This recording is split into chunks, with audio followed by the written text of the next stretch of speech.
Okay, so this is level 49 model file for MOSFET.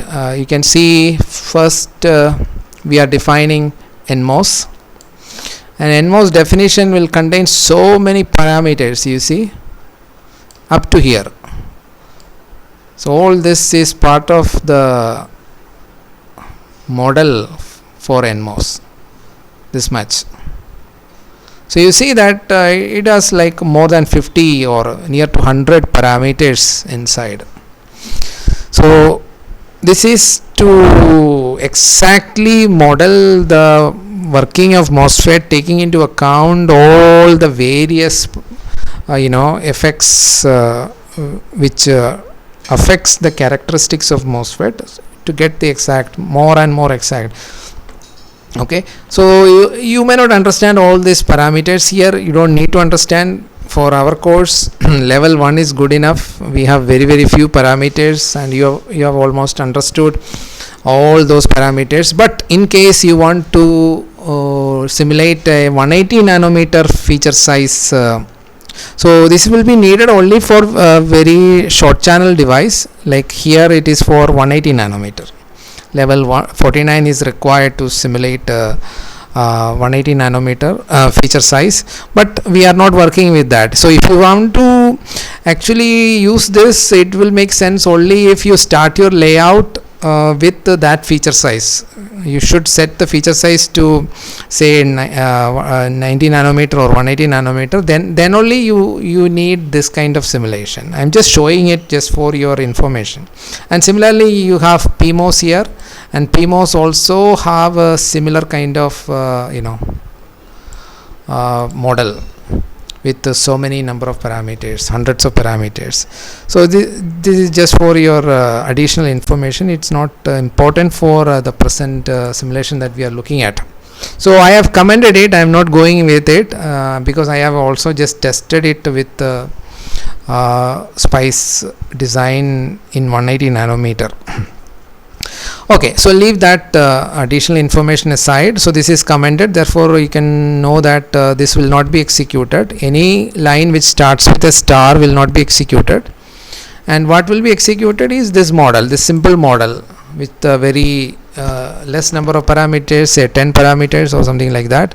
We have level 1 model. You know everything here. These are all discussed in our class in the earlier course, part of the course.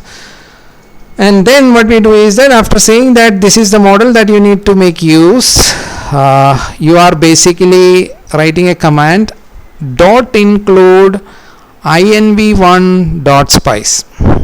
So now you can understand what it will do. It will basically take this file which is extracted and saved in that name. You have to call by that name in a inverted comma, and you have to write .include. So in fact, you can keep this model also in a separate file, like I showed you, level 49 file, and just call that file by .include command. So you can have many SPICE files, and then you write one by yourself, where you call in the other files which you want to be made part of this execution of the SPICE netlist. So you can just call one by one if you have multiple files. So that is completely possible. But here I have put the model here itself because it is a small model. No need to write it in a separate file. But if it is level 49 and all, it is better to put it in a separate file and write .include so that it will not be messy. The program will look very concise when you want to execute it. Okay, so once you load that netlist which you have extracted, and you have specified the model for NMOS and PMOS that you are going to make use, then you have to give your control input and control commands. So that's what we are doing here. So what we want to do is basically a transient analysis. Why transient analysis? Because we are interested in the timing. So if I make a layout which I have done, so if I simulate that layout in SPICE, how fast I can operate, this is something that I want to know. The delay involved, the rise time, the fall time, these are the things that I would like to No, so I would like to do a transient analysis. So I have done it multiple times, and I found out that the delays are coming in the nanosecond scale.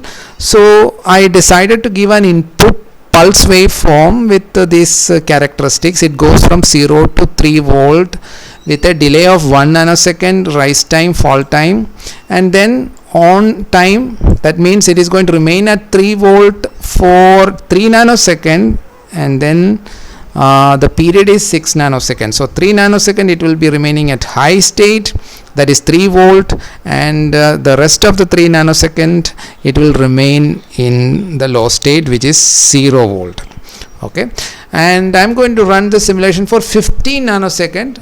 So roughly it is 2 cycles, high and low 2 times. That will give you roughly 12 nanosecond, and there is some rise time, fall time, etc. involved, and also delay involved. So anyhow, if you keep it for 15 nanosecond simulation, then you can make sure that there will be at least 2 nanosecond that you will run the simulation, and you are plotting the input and output, nothing else. For transient analysis, you will just give this is the input and this is the output. So that is shown here. So let us now simulate this. So in order to simulate this, we need to exit because already this magic is running. So I am exiting magic, and then I go to the terminal, and I should type ngspice, and I should type the name of the file which I have written, that is inv1 test.sp.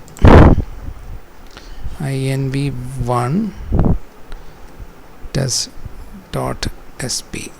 Now you may wonder, earlier we used to use .cir. Now you have seen in the extracted file it has already created .spice. Now here I put .sp. What I found is that you can put anything, but you have to keep using the same thing, same extension while running the file. Okay, so this is the output given by my layout, the simulation of my layout. So it is pretty similar to what we have studied already. Earlier we have written manually the program, defining the MOSFET, NMOS and PMOS, all areas by hand we have put those values, but here we have extracted the design values. So layout is basically designing the circuit. Layout is designing the circuit. So once you do the layout, you have completed your design.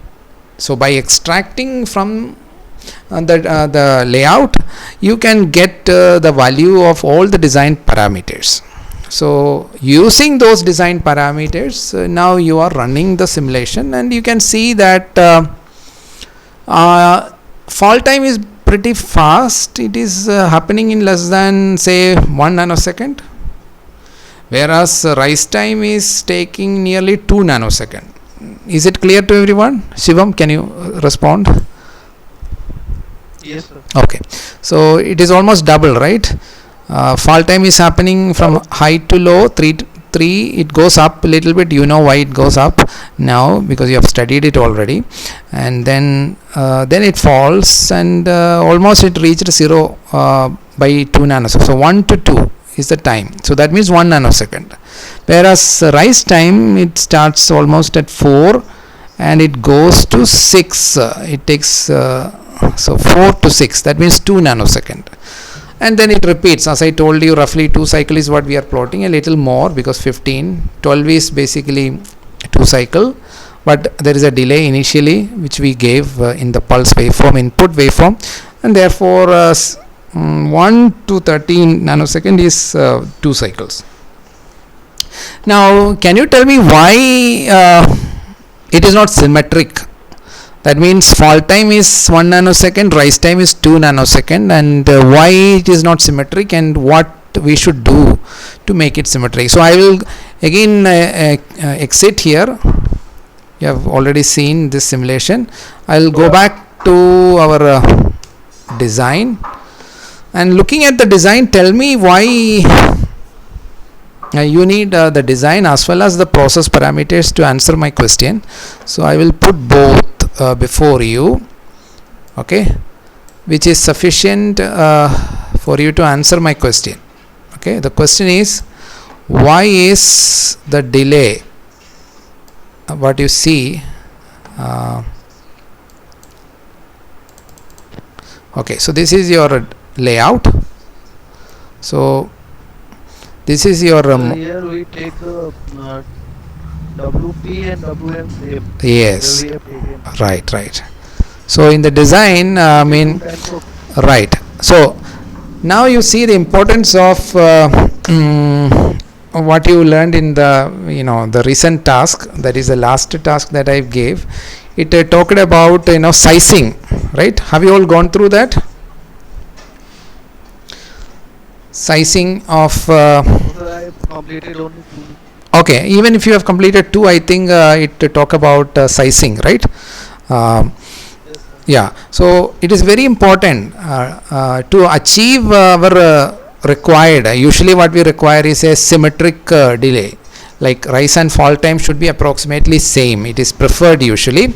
Most of the circuit prefer that, except for very few exceptions are there, which we won't bother about right now.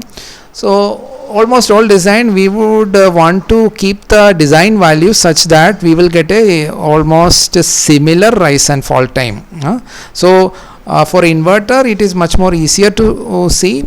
I have given an associated problem for the last task, that is for say 2 input NOR gate, because then you will see that in the PMOS side it will be in series and NMOS side they will be in parallel. So these design aspects, that means the sizing of the device we need to do with a little more involvement. But for inverter there is only one NMOS and one PMOS, and charging is happening to that one PMOS, and discharging of the load capacitor is happening through one NMOS. So it is the same capacitor charged through different device for charging and discharging. So as you know that if you look, and you can see that here also KP here, KP okay, KP I have put 50. This is NMOS. I have put NMOS first. So KP value is 50 micro. Okay. Why it is so? And KP value for PMOS is 25. I have already discussed this in the last time also. Why it is different? Why it is one is 2 times of the other? Shivam? The ratio should be set to ideal. Why? I am asking the reason why it is that way. These are process parameters, and of course it is given by the foundry, but any foundry, if it gives the KP value, it will be more or less 2 times, or it could be slightly different also, but more or less it will be 2 times. So what is underneath the reason for that?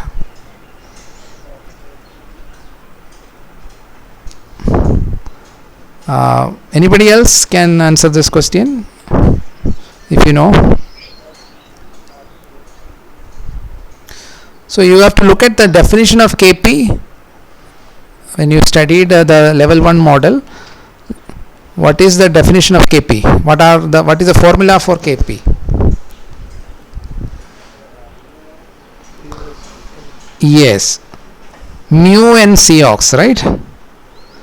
And COX is basically epsilon by TOX, epsilon ox by TOX, right? So mu epsilon ox by TOX. Now for NMOS, mu is the electron mobility, epsilon ox and TOX are same usually. For foundry keep that same usually. That means when you fabricate PMOS or NMOS, the thickness of the oxide and the oxide material, they are same. So epsilon ox is the silicon dioxide, and that is something like 4. I mean epsilon R is 4, relative permeability, that is 4, To be exact, it is 3.9, but you can take it as 4. And then TOX depends on the foundry, and TOX for NMOS and PMOS are usually kept the same. It is a thickness of the oxide grown, which we saw in the process technologies steps. We have seen that the thermal oxidation is what is done, and it is usually done for very thin height, right? Thin depth. Thermal oxidation, we control it by how much time we allow. There is wet as well as dry thermal oxidation, and whatever we are using, we want to have a control over the thickness. So these are same for PMOS and NMOS. What is different is the mu n and mu p, that is holes and electrons are going to have a very different mobility, because in semiconductor electrons move faster, and there are reasons for it, which we cannot go into at this level, but there are reasons for it. Electrons can move faster. Electrons means the free electron in the conduction band moves faster compared to the vacancies in the valence band, which we call as holes. They go slower. I mean, they are more attached. You can roughly assume that they are more attached to the atoms, the silicon nucleus. They pull, because relatively they are at lower energy level. Valence band is at a lower energy level compared to conduction band. Just a minute, I have a phone call, or I'll cut it for the moment.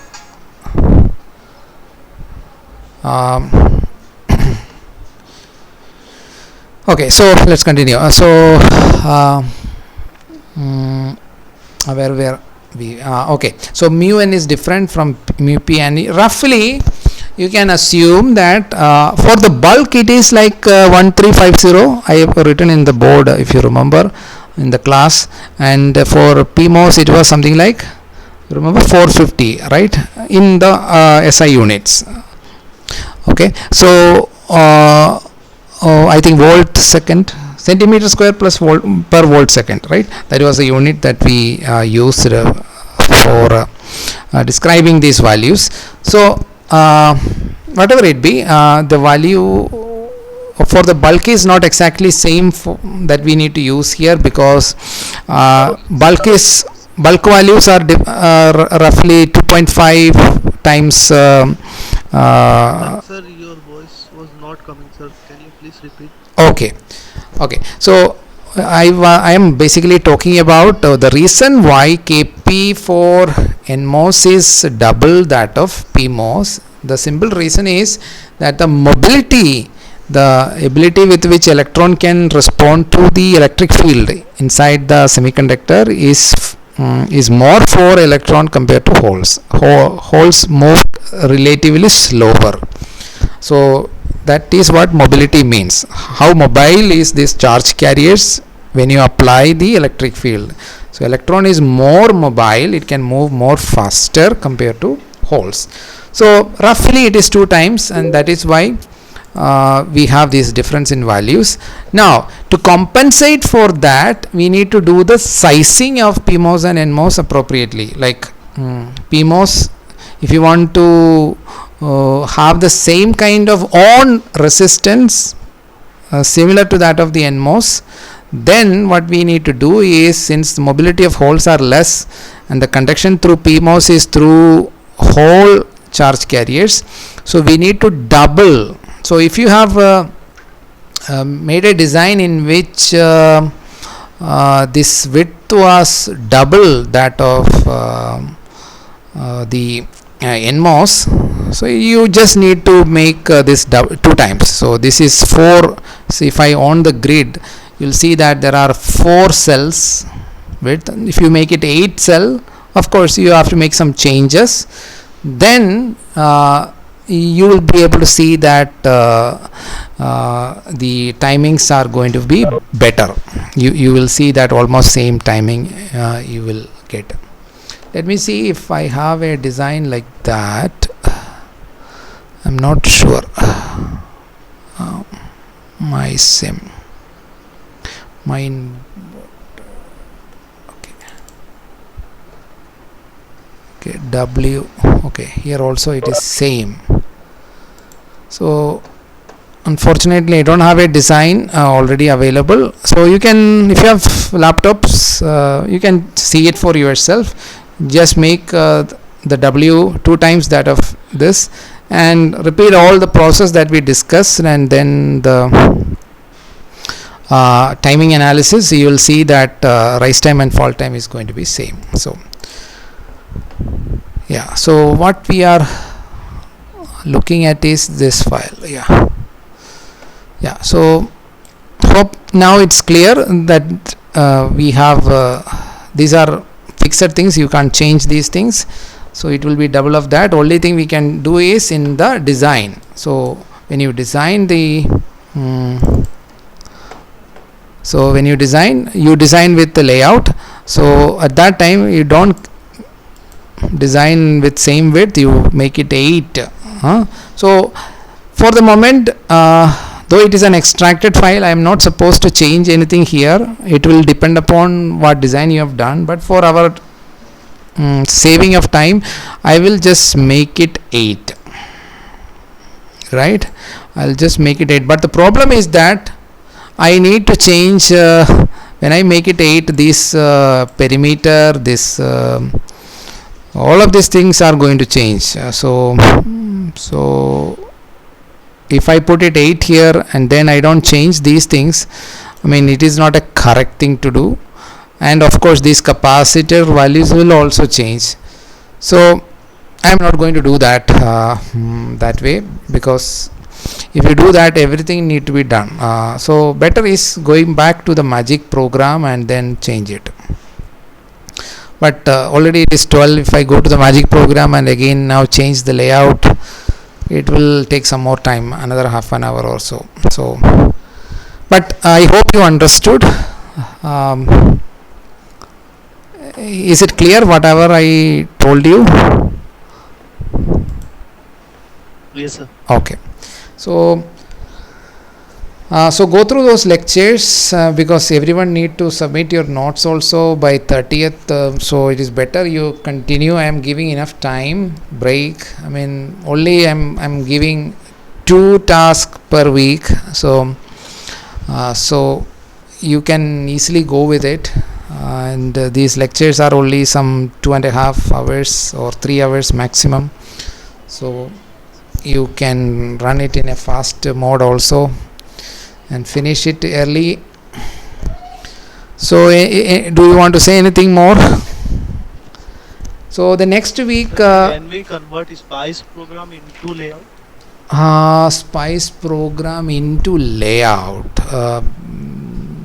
These softwares I don't think will not do, but of course there may be softwares which can do that. I am not aware of it, but usually we do the other way, because you need to design it with the layout, because that is the flow, right? The flow is the other way. But can we do it? Of course it is not impossible, it is possible. I mean, if there is a software available, I mean, you can design a software, your own software. That could be like a thing you can try to do.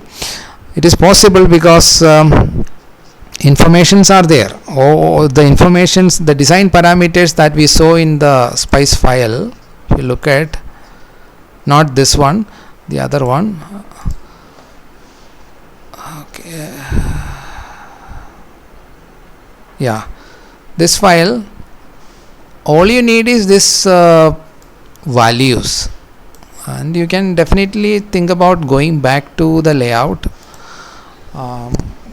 It should be possible, but whether there is one solution or multiple solution, that I am not very sure. It is possible that for the same parameter values in the SPICE program, there could be multiple layout possible. Then it may not be possible. That could be a problem as far as I can see, because there may not be a one-to-one correspondence. You understand what I am saying?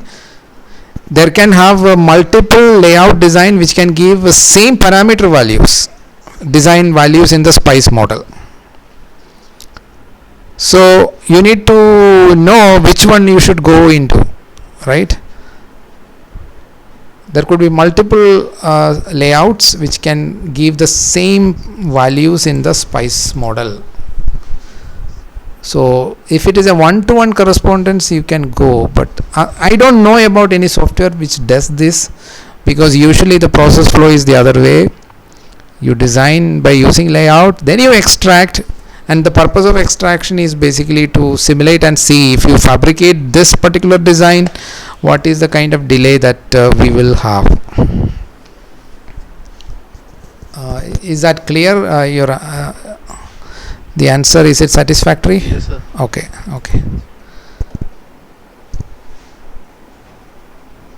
Yeah. Anything else anybody want to